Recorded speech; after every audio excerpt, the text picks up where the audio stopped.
All right, thanks for coming here, guys.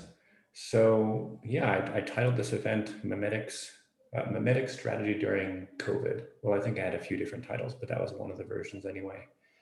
Um, I don't want to spend too much time in the front here just speaking. I want to jump right into questions pretty quick. Um, so I guess I'll just start actually. I don't think there's much more to say. If it stays at 6, I think we'll just keep doing plenary. If we get more people, we might do some breakouts. Um, yeah, but I think just 10 minutes of questions to start, I think would be a good move. So.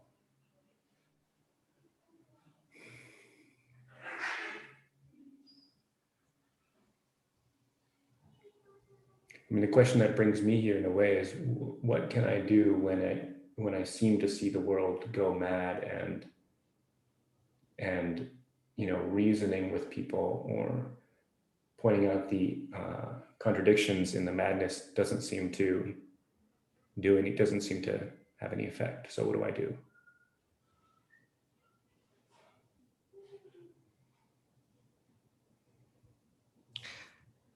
What's the source of the madness?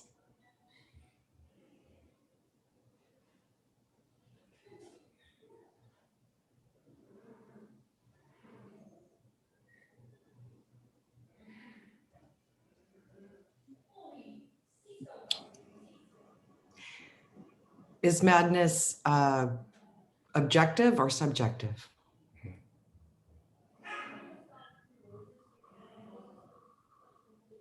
What's important to pay attention to when things seem mad or, yeah, crazy? Yeah, what do you hold on to when everything's being shaken around? Where am I the crazy one and what can I do about it? What is the role of the crazy one?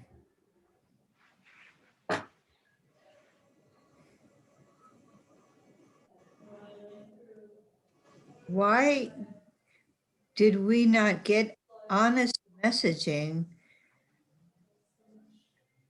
about COVID? How was the decisions benefiting the government or anyone else for that matter?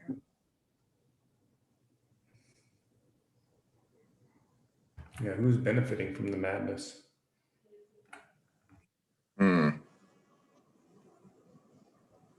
Why is the benefit from the madness apparently demonstrably stronger than the desire and benefit for the sanity?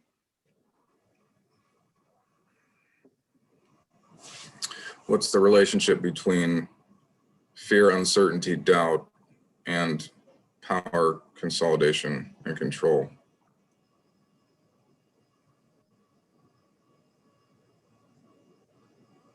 What's the allure of the madness? What is How sanity? many, I'm sorry. Oh, I want to say, what is sanity? How many more people were harmed because of the deception?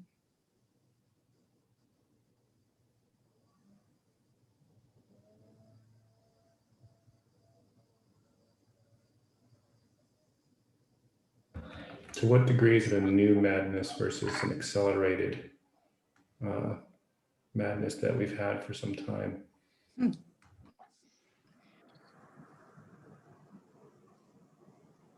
Can you even have madness and sanity if nobody agrees what truth is or facts?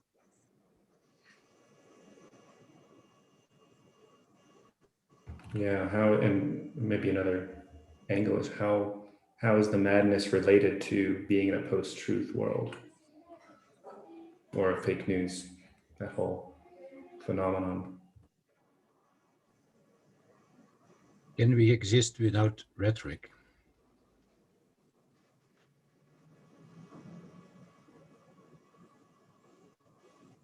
What was the incentive to avoid clear science in our messaging? Is there such a thing as clear science?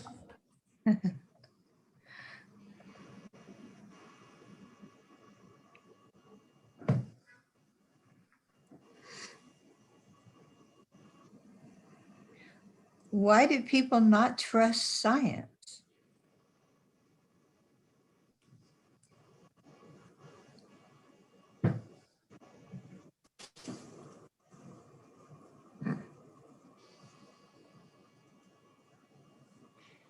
Whose science?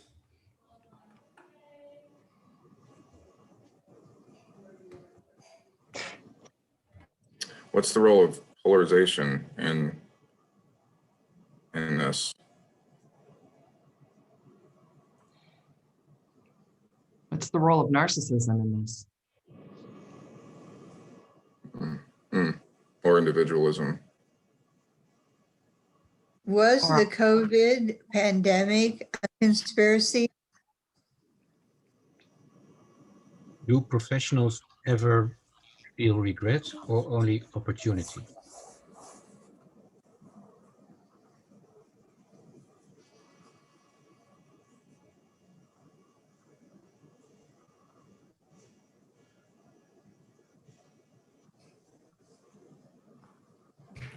How is it that a rather narrow conception of health was so easily taken, argued and taken to be the important kind of health? Hmm, hmm. And is it, and am I justified in assuming that we would all agree what I implied about that conception of health being narrow? That's my belief, and am I justified in assuming that you all agree with that?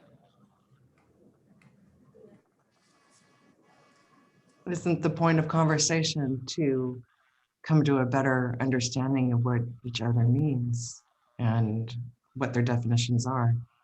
And agreement comes later as a synthesis of understanding. And I just tried to answer a question with a question, and I'm sorry about that. Broke the rules. I found that charming and sneaky. -1. Well, we can maybe transition now anyway, but I do want to, go ahead, Michael. I just, there's been one that's been bouncing around in my head. I kept wanting to ask, so where are we going? At which point my subconscious mind jumped up and it said, and why are we in a handbasket? Oh, hell.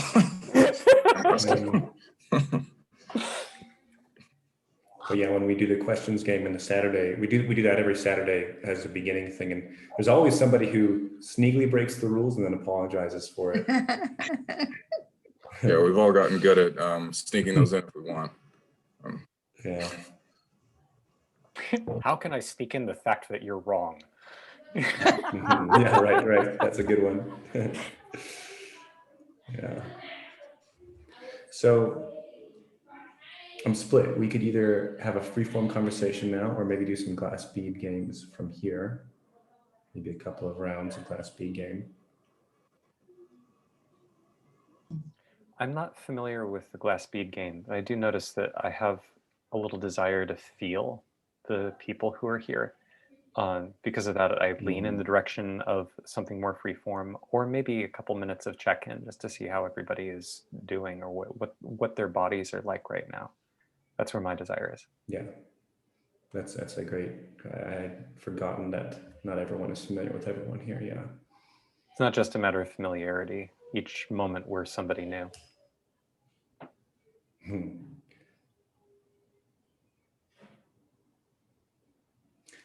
Well, I'm feeling quite nervous and excited and accomplished because I have been able, because I'm not being consumed by the anxiety and the nervousness. I seem to be meeting it with some bravery and excitement. So that's what's going on all in my chest right now for me.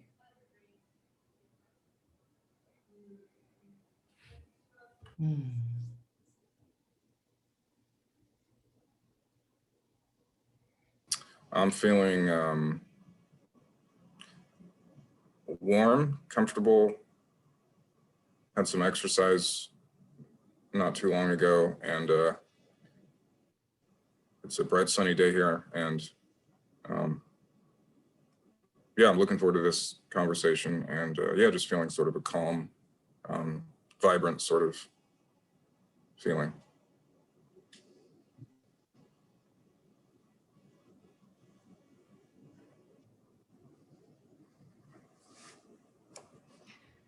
I'm feeling content. I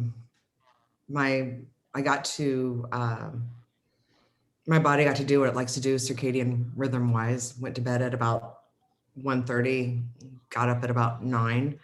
A little disappointed that I don't feel any smarter than I do when we get up really, really early on Saturdays, or I get up really, really early on Saturdays. For me, I always thought I was just too early for me, and now I'm realizing maybe I'm just not that bright, but it's okay.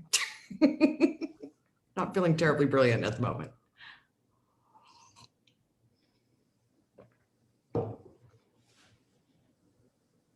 I'm feeling tired, and I had the luxury of being trying to be in bed all day if my new roommate wouldn't harass me in a nice way.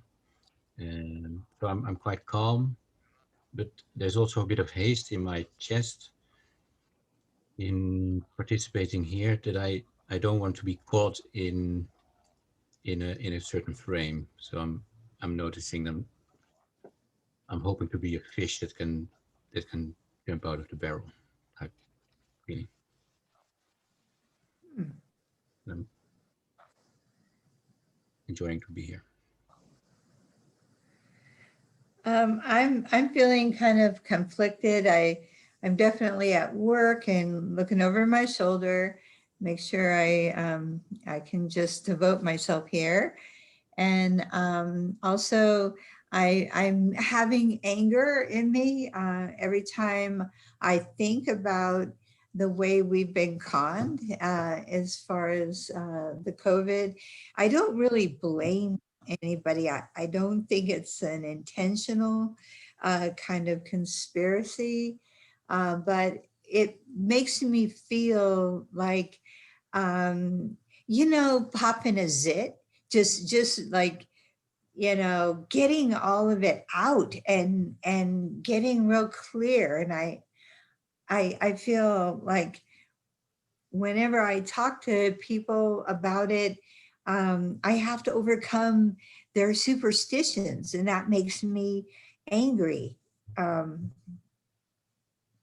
because I think I'm right. And I guess I think I have right on my side. So anyway.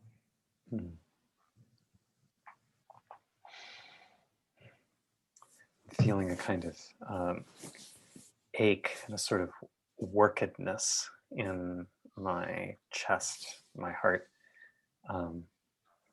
Not emotional.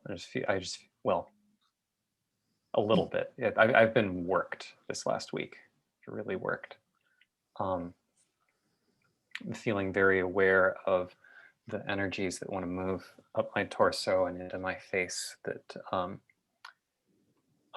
rev my mind, wanting to present a particular way, wanting to come across a certain way, and avoiding looking at what I want. And this has been the main thing I've been wrestling with over the last week, feeling into that. So also nearing the end of an 18-hour dry fast. So my body's feeling a little strange, slightly lightheaded.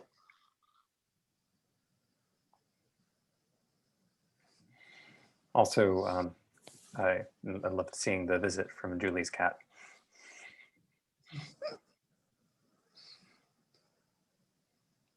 Yeah, there could be another one too. Oh, excellent. I'm glad Their Majesties deign us with their presence. Yes.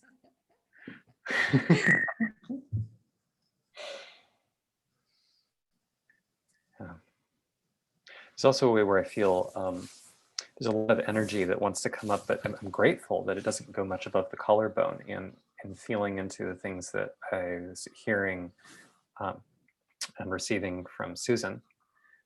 There's, for me, a lot of practice of thinking about and analyzing, and especially getting upset about the mechanisms that I can see, and why can't all these idiots see what I see, and why can't we just do X because obviously X is better, and oh, maybe I'll explain it to them, oh, they're too stupid, and here are the mechanics of why they're too stupid.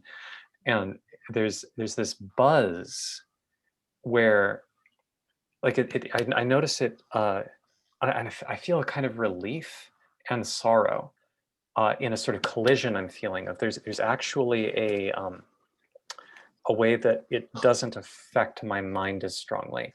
The nature of the collision is the recognition at a somatic level of the fact that, and I've been trying to integrate this, like this is a thought that I've been trying to get into my body, and I'm feeling the progress of it, that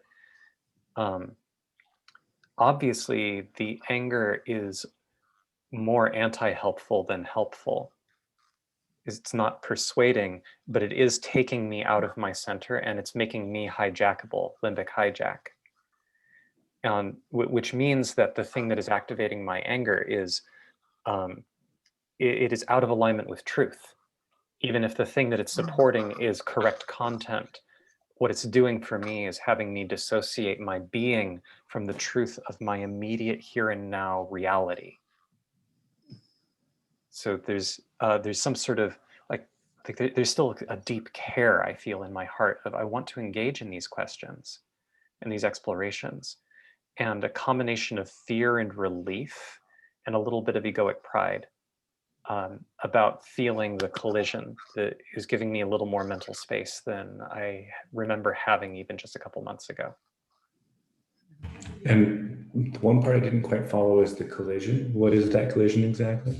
Oh, there's a desire to really get into it about, well, here's the mimetic theory, and here's why these people are dumb, and here's the thing, and this is why people are getting hijacked, and they just need to do this, and those fuckers, they're not paying attention this way, and da-da-da-da.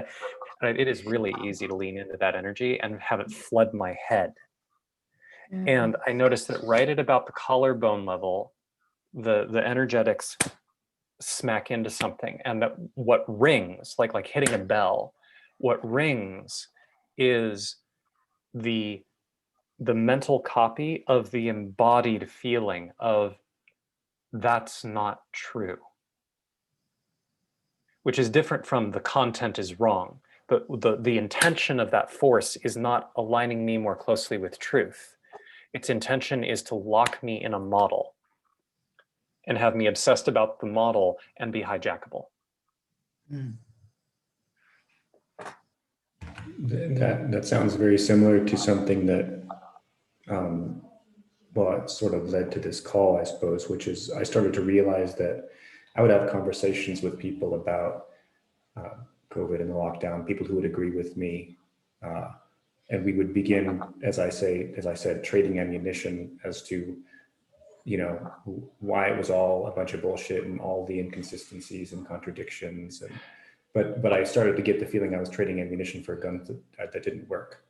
And so, and I would notice I would actually start to get frustrated and annoyed and over these conversations and want to move on. And well, and that, as I said, and I think my first question, so what do I do if it's not that? If it's not trading ammunition and building up an arsenal to annihilate the confident position of those on the other side, if that's not it, then what is it? I also feel kind of a lot of energy, and I also, I seem to share the feeling it doesn't really go above my collarbone. It feels a bit like a crucible inside of me.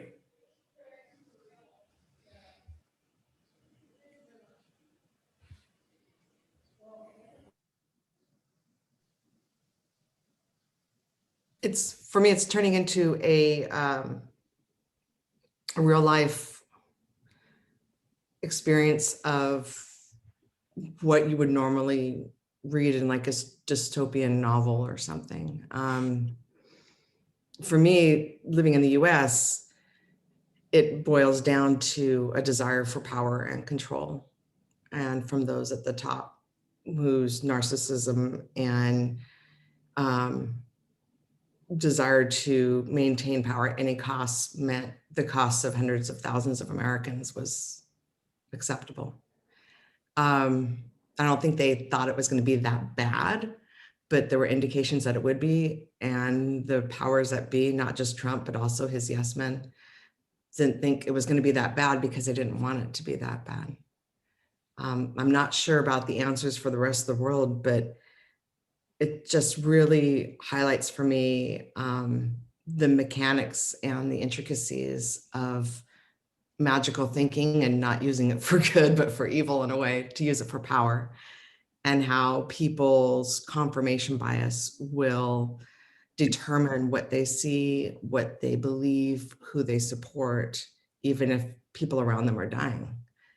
And then add in the fact that everyone in the US has been impacted economically. Everyone's been impacted socially. Everyone's been impacted in terms of their family, terms of friends they may have lost, family they may have lost. It's not unlike a war. And you will always have people who aren't going to see the same side in a war. And so for me, I've been trying to more fully understand the human condition that will view similar events through a different lens. Selfishly, I'm hoping I can use that in writing and in being able to create something that might help boost the understandings of others if I can get some wisdom from this. But it's a lot to wrap my mind around, and the death involved and the losses involved in so many ways are, I have to separate myself from that or it gets overwhelming.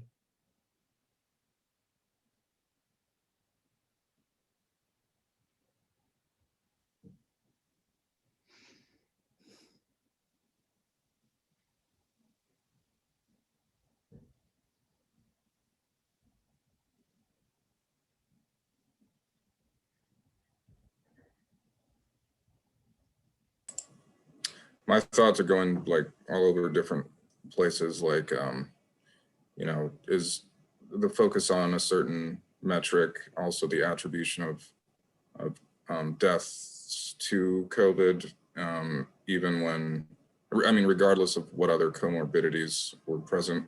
So there may be an over counting of that.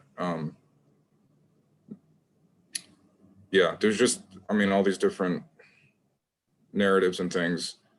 And I mean, I think the main question being posed here is kind of like, what's a productive thing or role or actions for us to take? Yeah, whether that's spreading good, you know, what are good memes? You know, what is the truth? And does it, you know, can we it generally doesn't work to like change people's minds with facts and logic. It's more like emotional, and I don't know. I guess for me, it always comes back to, you know, in my life, in my, you know, like my immediate surroundings and the relationships and the conversations and contacts that I have. Like, what's the orientation to embody and try to, yeah, just to maintain that. And I think, so one thing is not doing that thing of like, other people are stupid or wrong. It's you know, they have their perspective for a reason. And if I'm connecting with them, you know, always aiming to maintain that sort of just like human, like base human to human understanding, because from there, you know, you can have productive dialogues. You don't need to agree on things necessarily ever, but if you kind of resonate on that human to human thing, then you can have like a good faith information flow. And that's really, yeah, that's the thing to cultivate, it seems like, to move forward. Yeah, I mean, Julie, you you talked, I don't think you used the word rift, but that's the word I would put to what you were talking as a big part in what you were saying. Yeah, Josh, what you're saying about maintaining human connection. And I think even maybe you did it as you were talking, you started going down sort of you talked about overcounting COVID deaths potentially, and you kind of zoomed out from that and talked more about, well, then I don't remember the exact steps, but you got to sort of the human connection part.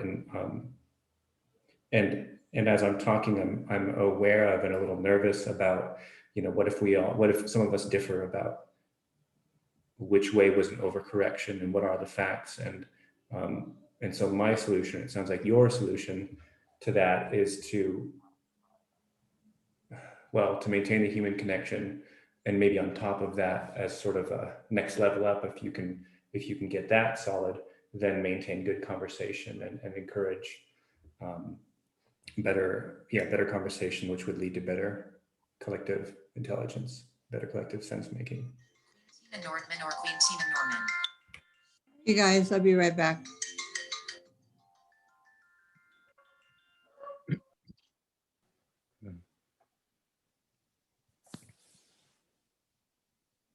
I find that for myself, I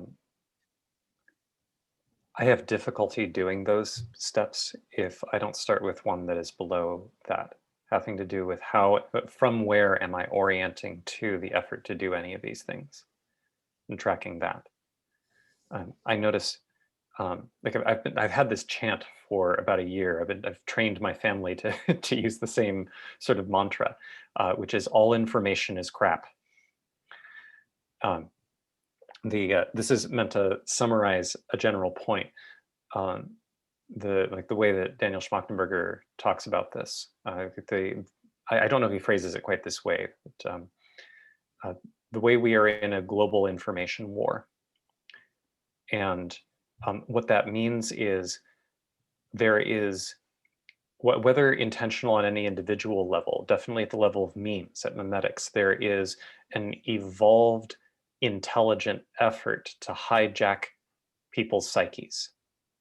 But it's like a DDoS attack. It's very distributed. It's not like there is one camp that is trying to do this. It's that it's a multipolar war.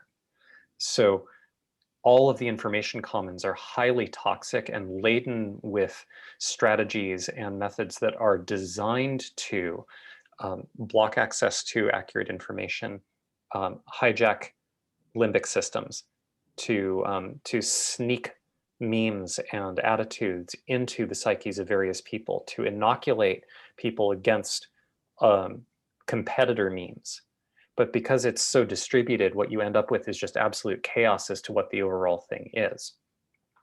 So because of that, I find myself, I've tried to cultivate a calm but sharp suspicion of any time I find myself agreeing with a stance that is one of the fronts of the memetic war.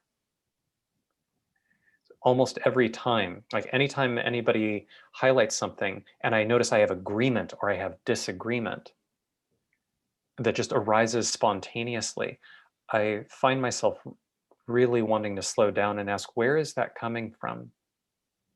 So things like, Trump is a narcissist, or here's this overcounting, or well, you're messing up the perception of the overcounting with things like, the reason the flu diminished is because people started taking precautionary efforts, and that decreased the rate of the flu. Yeah, but blah, blah, blah, blah, blah. Yeah, but blah, blah, blah, blah, blah. If I find that I agree or I disagree at a somatic level with some idea, especially if the idea isn't immediately relevant to what I'm doing in the next 2 minutes, then I find that it is more likely than not, I know this is like a mental analysis, that I know that it is more likely than not that the reason my body is doing that is because I've been hooked. That doesn't mean I have, but it's an alarm bell to say, wait, why is this belief in my body and psyche? Why is it able to alert my sympathetic nervous system? What's going on here? And to ask those questions not from, well, what do I think is the answer to those questions? Because in exactly the case where I've been infected, my mind is precisely what is unreliable. So to set that aside and actually look in my body, what are the beliefs, what are the physical anticipations that are causing me to lean in this direction so powerfully and automatically and unconsciously? If I don't pay attention to that, then I don't know how to listen charitably or engage in these conversations, because there'll be this part of me that I'm ignoring that is determined to make sure that this perspective or this idea or this truth is the thing that wins in the conversation, even if I'm consciously trying to do something more gentle.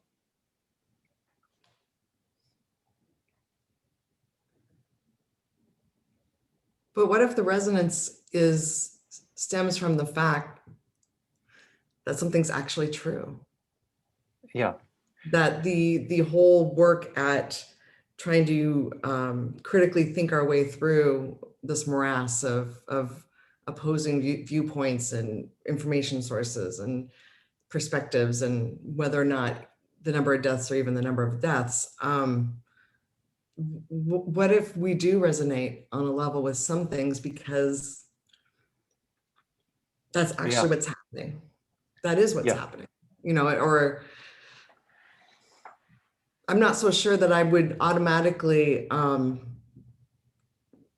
find question or, I mean, dismiss something if the resonance is, I mean, I'm worried about confirmation bias, of course, but if the resonance is like dead on, why have I been on this planet for over 50 years if I can't believe that I've got the capacity to actually figure something out? You know, maybe I don't. Maybe the true wisdom is I'm going to be wise when I don't understand anything at all anymore, ever, you know. But I like to think, instead, being full of myself as I am, that I've got the capacity for sense making and for figuring out what is true. Mm-hmm. I just, you know, I'm definitely need help. It's where you all come in. But I think sometimes some things are true. Yeah, I quite agree. There's what I was trying to highlight there is not the importance of dismissing something that shows up somatically as true to think about it. That is the opposite of what works. What I'm talking about is there's a very fast process that I clearly have observed in myself, and I think I see in others, which is the body becomes activated and it fuels a thought structure. And the sense of truth that the body is ringing with becomes about the content of the thought. But that entire, that structure is hackable. What isn't hackable is the somatic connection with truth. And the body is your sensory organ for reality. But we get that conflated with the content of thought. That's where the mimetic infections live. They come in insisting, oh, like when you say something like, oh, these people are narcissists. And I'm picking this as a particular example because it came up in the conversation.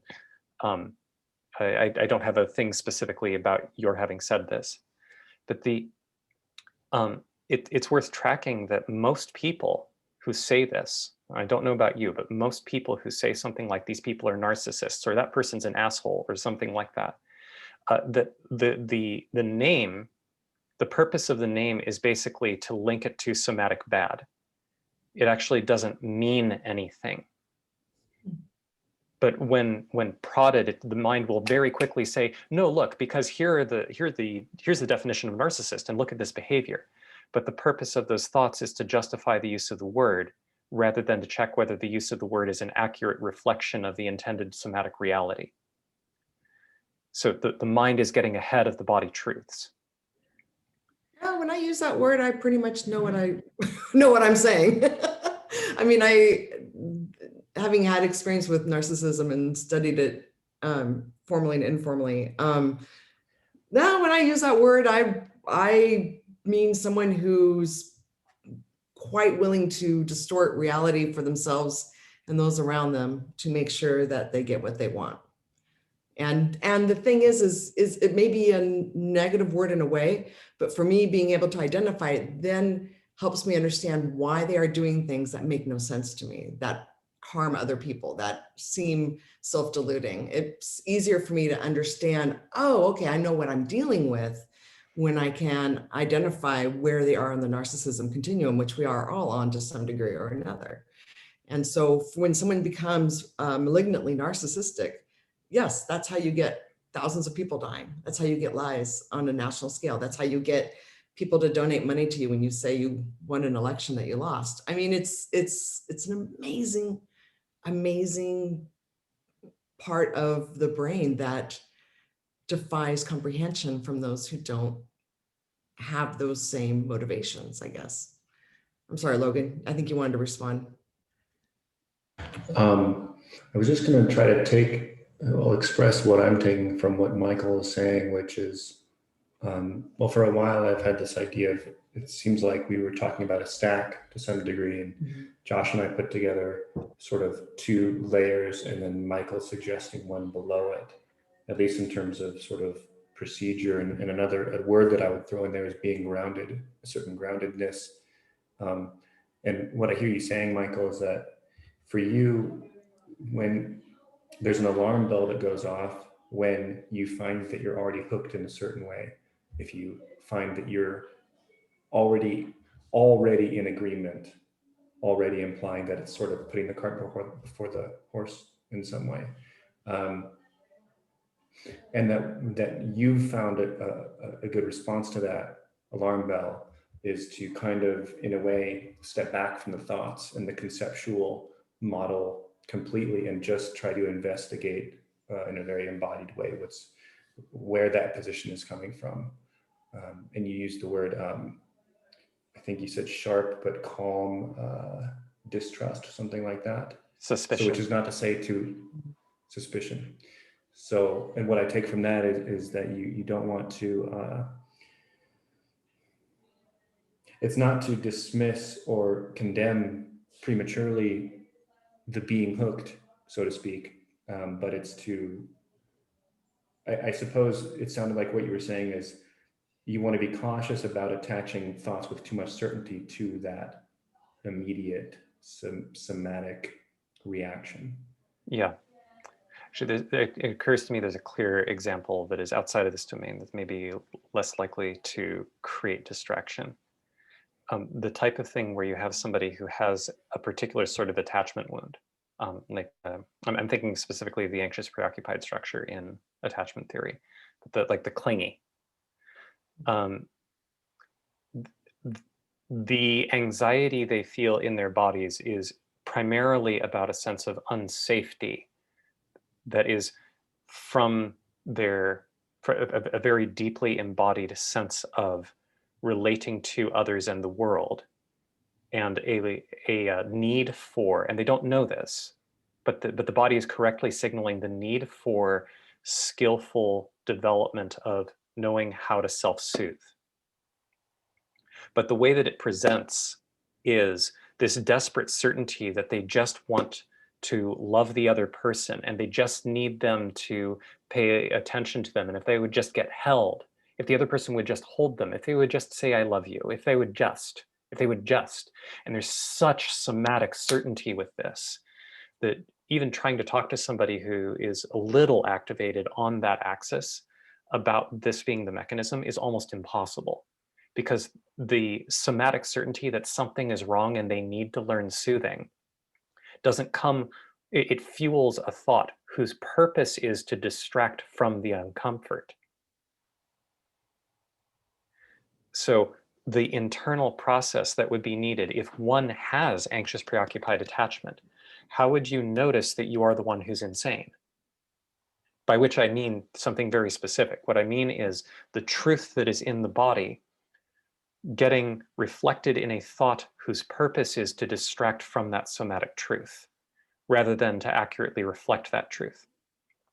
This is not to dismiss the pain whatsoever, nor is it to dismiss that there may be actually something wrong in the relationship that the content is in fact tracking. But the purpose of the thought is to distract from the real issue. How do I address the real issue without rejecting anything?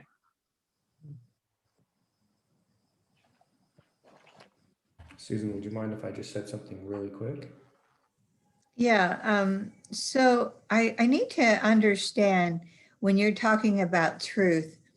I'm not getting clear about what it is you mean by truth. So if I want to know about the truth about COVID, and I want to see it in terms of good scientific methods and approaches to investigation. So I kind of get from Michael that the truth that he knows is felt. So I'm curious to know, like, can you feel that, let's say, obesity is a huge factor in COVID deaths?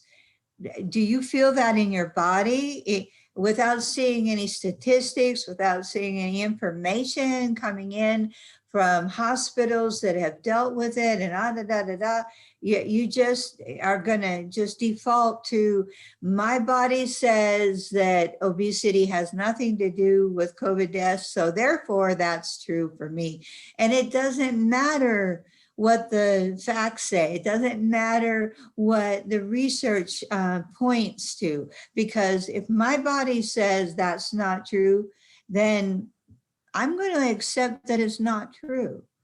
Are you saying that, Michael, or am I just hearing it like skewed? I think you're hearing it skewed, and it's a very normal way to hear it skewed. I'm happy to clarify, but I want to check with Logan whether him injecting his thing first makes sense. Yeah, just real quick, and it's a little adjacent, but I think you said something to me, Michael, that has stuck with me. It's the idea that your emotional state generates steam and drives some windmills and other machinery that are thoughts. And that's just been a really helpful, imagery for me. And that fits kind of with what you're saying. That's all I wanted to add. Cool. Thank you. Yeah, so when I say true, when I talk about truth, I could just as well say reality. There's something about, so by my judgment, one of the main problems culture has right now is that we can't tell the difference between our thoughts and reality. It is literally a state of psychosis. Because of that, that's part of what makes the memetic war even possible. So I personally cannot feel something one way or the other about obesity and COVID specifically. I have a very clear sense of my relationship to the models that I have that try to extend my senses into the world about the relationship between obesity and most diseases. And I would expect that people who are obese are generally going to have a harder time with a disease. But in order to do that, I have to go into my thoughts. It doesn't immediately connect to the vibration in my body right now as I'm speaking to you. Okay. But what I can connect this to is when I have an anticipation, when I bring together this mental anticipation of, oh, well, this study says yada yada about obesity and COVID. If I read through it, I could go through, I'm going to oversimplify and say one of two different processes. One is I can look through it and think about how this relates to processes that I already think are sane and sensible, that I agree with, that follow the rules, that I think make sense. And then based on my thoughts, I can decide, well, does this fit my worldview? And am I going to adjust my mental worldview in order to adapt to the content of this study? And if so, how? That can all be done in the head in a way that has nothing to do with this. A different thing I can do is, as I'm reading the paper, I can notice how my relationship to my process of everything that I just said, of how do I determine how trustworthy the paper is? How do I determine the trustworthiness of my own thinking processes? How does that relate to here and now?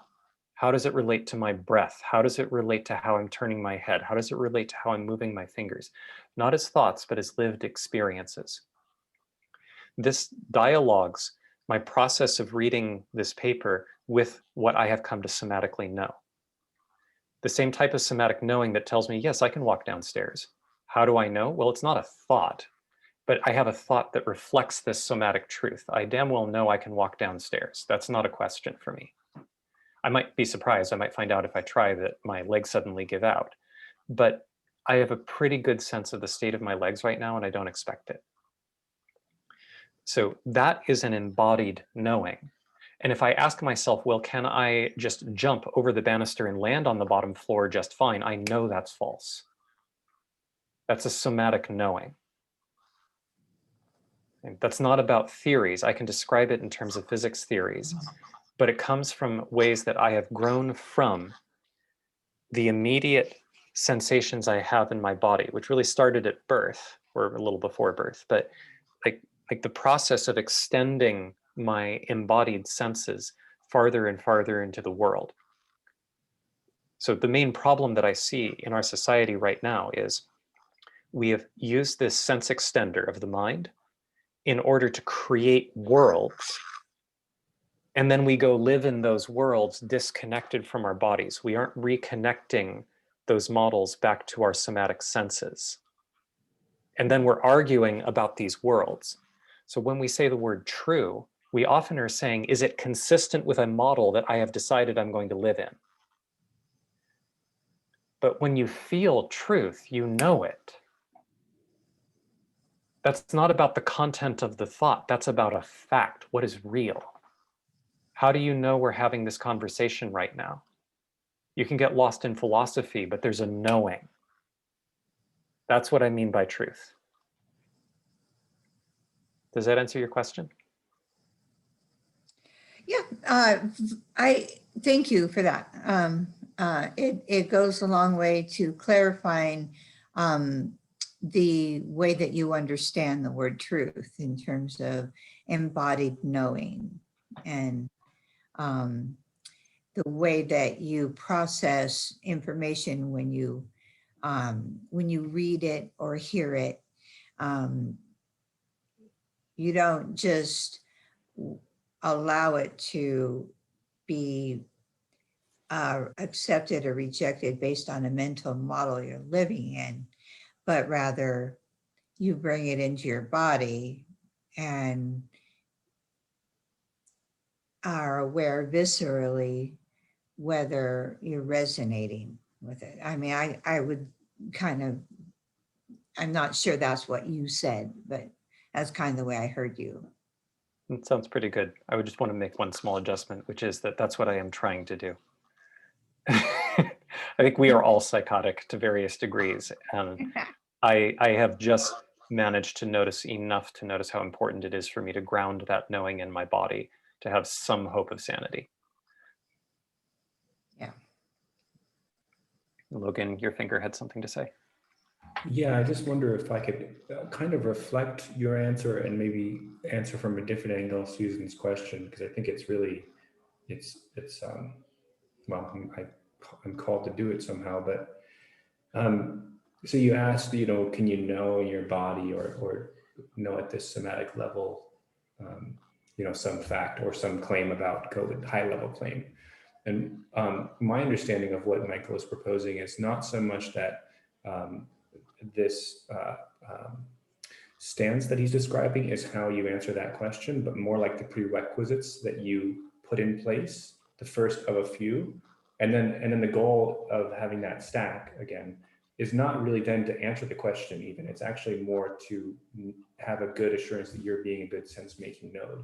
Or maybe I think now I'm kind of inserting my own thought maybe on top of yours, Michael, but when, with this stack of I imagine being firmly positioned in dirt, actually, and being grounded in the way Michael and with the way Michael's discussing, and then connecting with another human as Josh is describing, and then maybe moving further up the stack to some kind of generative conversation. And and at the risk of ranting too long, that's what I find to be the only guarantee. A question earlier was, what do you do when nothing makes sense? Something like that. Like, what do you do when the world's insane? And for me, that's the answer. Although now I have a more complete answer after hearing Michael speak. But it's to get to a point where I'm in dialogue and I have, well, an embodied sense that this is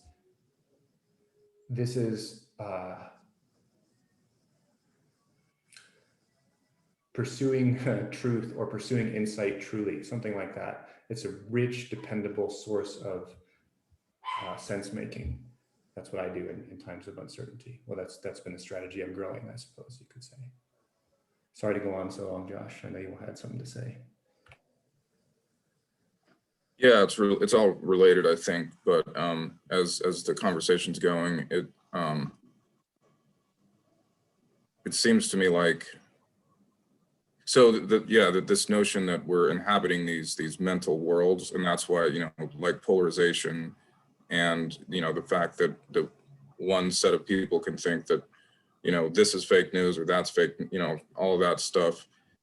The ideal thing would be to get, you know, like a critical mass of people aware of that and regrounding in their, in their actual, like, lived reality, knowing that there's this world that they've inhabited, maybe still inhabit to some extent, but having an openness to, you know, different, updating their model basically. And I mean, I think all of us, you know, try to practice that. And yeah, that's just, I think, like, the way I try to approach it is just like, the more I want to be aware of the different mimetic sort of areas that people are inhabiting, partly so I can, it's easier to connect with them. Yeah, just kind of have like that meta awareness and maintain that grounded embodied mode and you know, within the self, and then also in dialogue. And that's, you know, that's the way to sense make. And if you're sense making with other nodes, as Logan said, that are practicing that, then that's where good sense making seems to happen or be possible. The word grassroots comes to mind. I have this image of us all kind of pulling back in and becoming somehow smaller, but also much more firmly stable. And then we become the grassroots of something. Yeah, localization.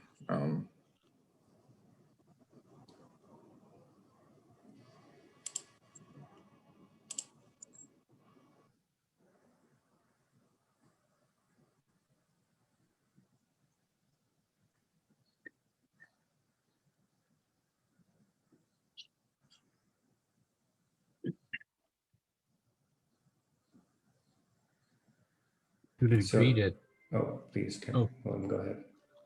You want to go? You want to make a procedural? I was going to try a summary, but I'm happy if you want to share something first. Yeah, but maybe it adds some. It's a little bit born out of a neurotic definition of, okay, what the fuck can I say here? Or maybe not effort, but what can I say now here? So it's but it's not really derived, but so what I arrived at what's actually alive for me is that, to the degree that we needed COVID to realize that the world is insane, that means that we're a little bit late to the party. I mean, the world was pretty insane before COVID, and that brings online a certain grieving process that we're all in. If we are actually honest about how crazy the world is, then a lot of a lot of goodbyes have to be said towards sanity, and maybe even to the whole concept of sanity. So there's truth, like, oh, what is actually true, or what is actually happening. But then there's also this concept, this implied concept of that this could also be sane. And maybe there isn't such a thing as sanity in to the degree that we that our thinking implies it to be. If that's all correct, and then there's a long arc of detoxification and grieving, and a totally new paradigm that we land in.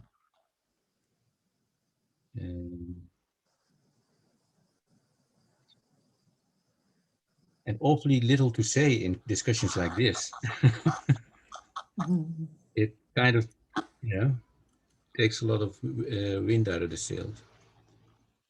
And on the other hand, in doing so, we do meet each other. In doing the grieving, you're saying? In doing that grieving and really thinking and feeling through what we think is sanity. I do think we meet each other and ourselves. That's where I'm at. Right. Well, so then there's the I have in my head sort of this image of the grassroots retracting down and almost hunkering down in a way, although not so pessimistic as hunkering down in a bunker. It's more green than that. And then Willem, what you add to that is you point out that there's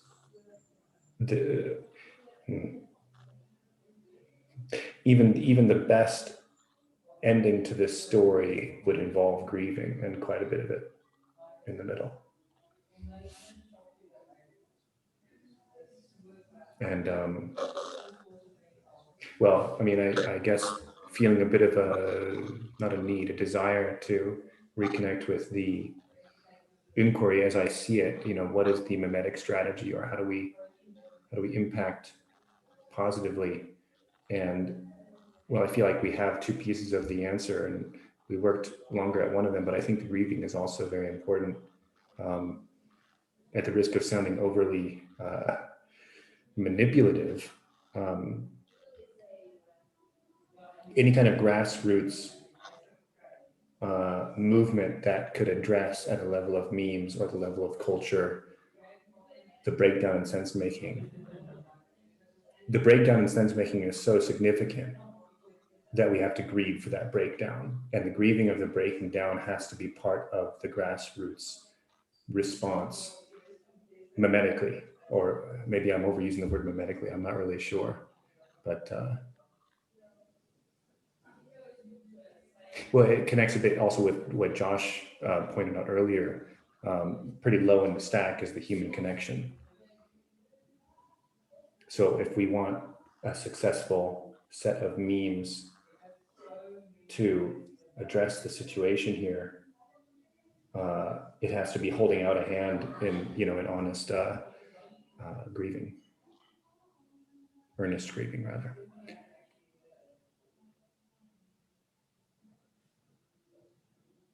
Not sure how that landed.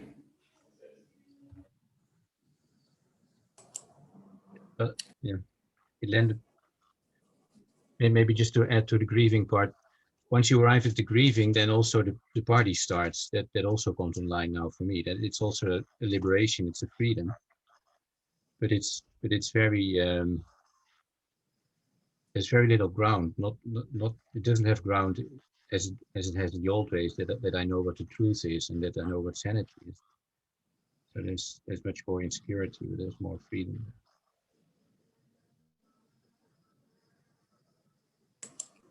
Yeah, that's basically what I was kind of thinking too, like grieving for a loss of certainty. That's, these different worlds that we can inhabit. Getting to a good sense-making place actually involves letting go of certainty and a given model and an openness. But that can be really hard if we're if we're really used to having certainty around something, then the loss of that is something that, yeah, can require something like grieving, a process to actually, you know, accept the new mode of not being certain, and not holding on to that. Yeah, well said. Susan, did you still have something to? Yeah, so about the grieving, I just want to share that I don't feel a lot of grieving because I didn't know any of the 500,000 people in the United States that died. I didn't know one of those people. And I was greatly benefited by COVID-19. For one thing, I'm a very loner type, and I'm borderline autistic maybe. I don't like most people. I don't like hanging out in crowds and that sort of thing. And so I financially, I was greatly benefited by COVID. And my full-time job for the entire year has been to do nothing but read COVID data. Data analytics is my job, and it poured in from secret sources and public sources. And I just feel like there's nothing personally in my life that went south because of this. I don't care about shopping. I rarely go to restaurants, that sort of thing. But that said, I'm very angry at the lack of media and government action on these statistics and putting them in readable, fashion. I mean, you really have to dig for them. Like a lot of people I talk to, they don't know to take a lot of vitamin D, that most people that die have a deficiency in vitamin D. I mean, they don't have the statistics I have. They don't have the body of data that I have. So I can't really blame them, the individual person running around out there who's just not getting any information. And then on one other hand, I know I'm rattling on, but the WHO report that just came out yesterday that says we've decided definitely maybe that it came from some animal that we cannot identify, that came from the bat. So there was some animal between the bat and the human that caused the mutation that affected humans. So it's very, very unlikely that right down the street, they were studying this particular virus, but no way could it have gotten out of that lab. There's absolutely no way. And that's what I get viscerally upset about. Like, I don't know. I do listen to things like Brett Weinstein and whatever. So I have to admit that has influenced me. But yeah, so that's just what I wanted to say about the whole grieving process. I don't feel personally affected, but I do feel intellectually frustrated about it. Yeah, Michael. Yeah, this actually first came up when you mentioned about spreading grief as part of the meme, and then you paused and you went, wait, I don't know if that's really part of the meme. And it feels supported in me from what I just heard from Susan. I have noticed that to the extent that I can connect to what is worth grieving for and allowing that to happen in myself, that I get more in touch with the truths that I can tell I have been ignoring. That I sort of slow down, it cuts through a lot of the noise, especially the noise that's fueled by the hot anger or frustration or whatever. The kind of thing that, like, it reminds me a lot of when my marriage broke down back in 13, I think it was. I had one of the really strong effects I had in the process of grieving the end of that was while I was at work, I noticed how many of my emails didn't matter. And I knew they didn't matter, but I had been ignoring it with this sort of go get it, go do it, like charge, yeah, I can take care of all this, inbox 0, yada, yada. And there was this sense of, because of the pain I was in and the fact that I was in a grieving state, it wasn't just hurt, it wasn't just tired, it was something about the immense truthfulness of the pain of the loss that brought me into connection with the fact that most of that didn't matter, and I knew I was wasting my time, and I was ignoring the fact that I knew. So I personally find a tremendous amount of value in cultivating, like I don't particularly enjoy the experience of grieving, but I'm willing to, I'm very happy to experience that more in order to be in deeper connection with that truth that cuts through self-lies. And I notice the fact that to the extent that I can look across the world and I can see all of these people who affect things like food supply chains and the economy, and who are raising the generation that would become the next narcissistic politicians, and all of that, to the extent that I cannot feel here in this chest in this moment their pain and their loss, is actually a reflection of how disconnected I am from the reality of the breath that I am taking right now.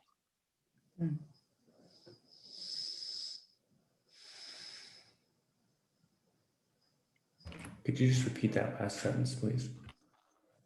I don't know. To the extent that you can't feel their pain.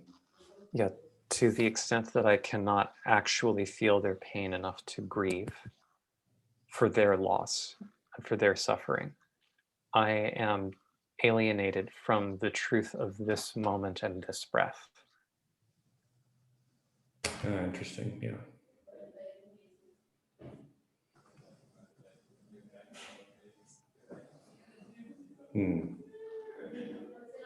So if I can talk around that a little bit, if I'm alone in my room, it doesn't exactly matter necessarily that I can't feel what someone maybe on the other end of the world is feeling.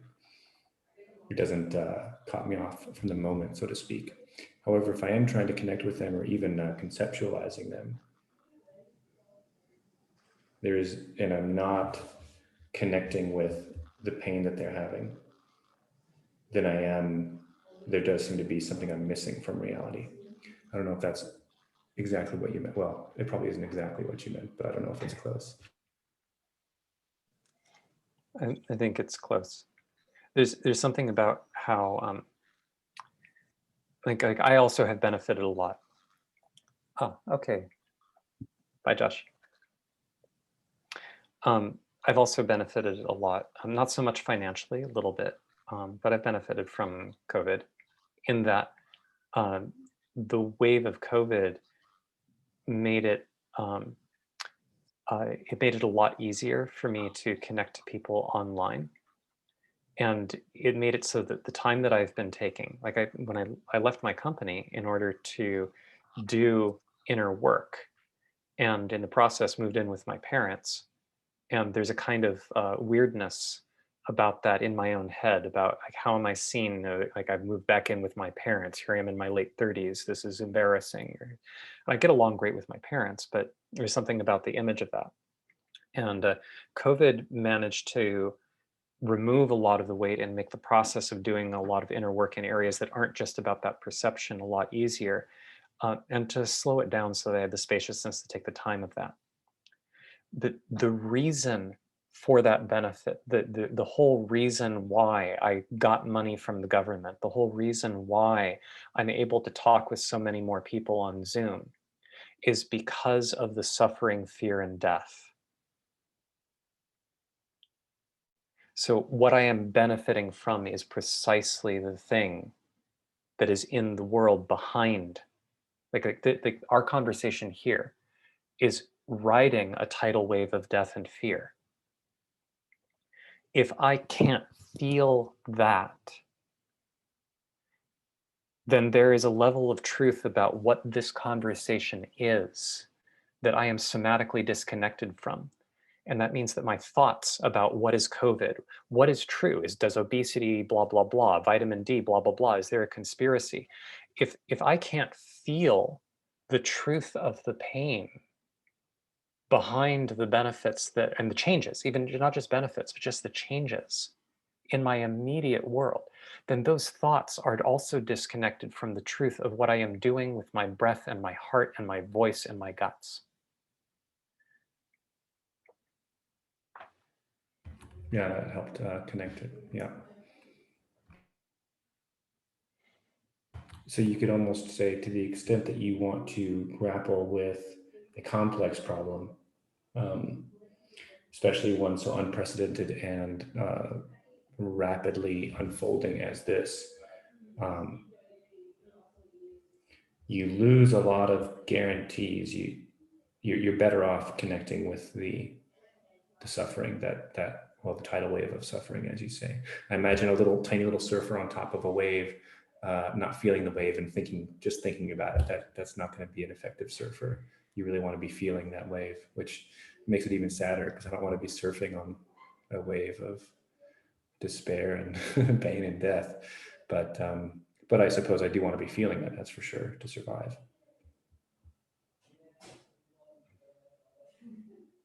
I want to feel it because it's true. And I want to become the kind of person who prefers truth over comfort. Otherwise, I have to be psychotic in order to be happy.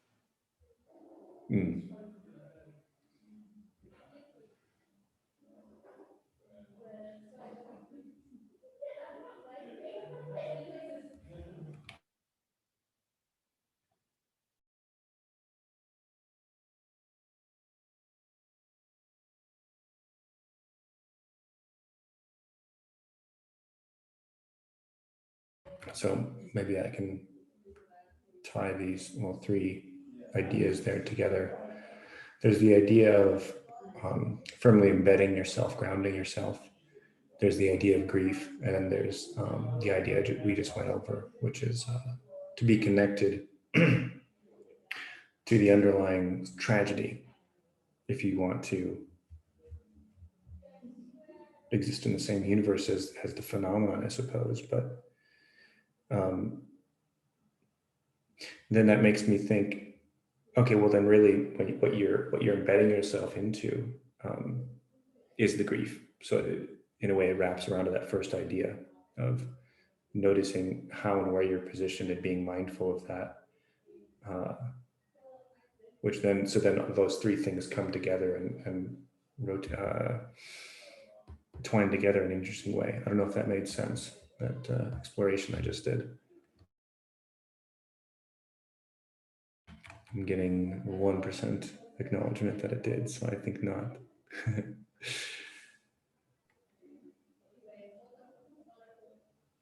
It seems like there's three pieces out here that now seem like they're disguised as each other piece. So there's the piece about grounding yourself in what's actually happening and how you're really feeling. There's the piece about grief. And then there's the piece about, and I struggle to put it to words, but the more recent piece about the wisdom and desire to be connected to the tragedy that's out there in the world. As a good policy, as a better way of living, and then what I'm trying to say is that seems to wrap around back to, planting yourself somewhere, planting yourself in the reality maybe of the grief. Yeah, that all feels resonant with my orientation. I also think it's important to presence what I heard Willem saying was, although grief was part of it, this is more like, and an important response to this is grief. This that I heard Willem speaking to is that it looks like there is something important about abandoning the idea of sanity. that there's actually something implied by the fact that we're even here, and that it took COVID for us to notice that we already were here. That highlights something really profound about what it even means to start to try to orient, and that there is something very deep about what sense making even is, and how much we don't know how to do that. Like there's grief there to hold before we can even start to do something that holds some facsimile of sanity. Well, I mean, loops, because part of the point is having to give up, like a particular style of giving up. I'm putting words in your mouth, Willem, but I also wanted your piece in the middle too. Yeah, thanks for bringing that back. That was a good one, a good piece. Yeah, I appreciate the, say, the reframing or the expanding of the concept of grief. It is a giving up, or technically a disidentification. What was that word? Like the disidentification. So I, for example, have thoughts about how Dutch politicians handled COVID. To the degree that it is true for me, I can feel that I'm part of my identity is invested in that being true, and I make this gesture with my hand to make it solid, so I can move it around and it's still true. I can put it everywhere, so I can also bring my identity that comes along with it, me being the good guy and they being the bad guy. That's about the story, and I can just bring it everywhere. So when I just let that go, it's not that they start to be brilliant politicians and COVID didn't happen, but I just let the solidity of that truth go, and then this starts hurting. My identity as a good person also starts to fall apart. And then I actually start to feel like, oh, actually I'm angry, I'm scared, I maybe have better things to do than think about this, and what might they be? But I land in a different reality. And grief is one aspect, but it can go everywhere. Maybe an anecdote is nice to just to throw in. I have a new roommate, and I've been disconnected from the media for quite a while now. Also a bit of a sports of mine, so I don't really know what's going on in world affairs and national politics. But my roommate takes every opportunity to inform me. So now I know people dying and sports teams winning and or losing and politicians, and so now I was informed that the Christians, they congregate in churches and they spread COVID, which upset my new roommate, and the students also congregate, spreading COVID. And he's a little bit of the construction type guy. So at one point I told him, well, you're a girl, you like what you're doing is you're watching soap opera. And he immediately got it. Like you're just, today you're anti the Christians and the students, and tomorrow it's this and that, but it's the same as those sports game you're watching. And I could just see him like, at first he was like, I'm a girl. And there was this moment of pain, like, and then he just laughed, and it was like, oh, I got some fish in the oven. Would you like that? Oh, look outside, look at the sheep. So his mindset was totally 3D, like actual life things. So yeah, I really enjoyed that that interaction. That was wonderful. Thank you for sharing that.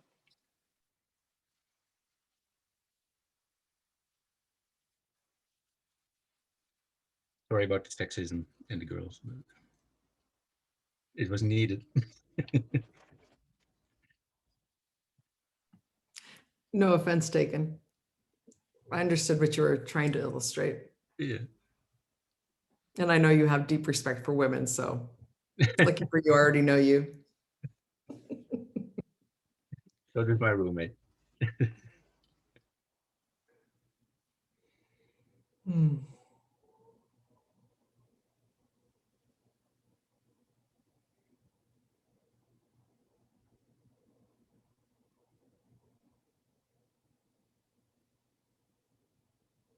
I do actually want to throw out a brief appreciation to y'all for dealing with.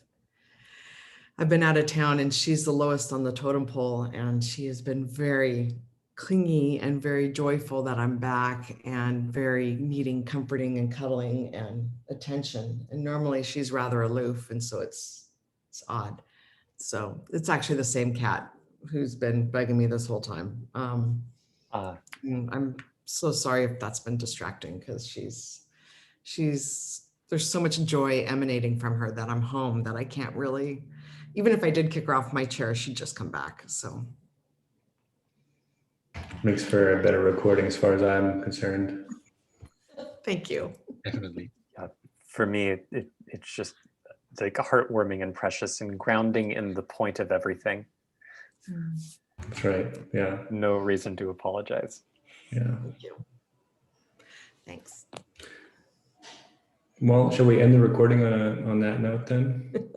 Yeah, all things are actually about our feline overlords. So giving that as our final That's right. recognition is important. That's our final recognition. All hail cats. Bye, YouTube.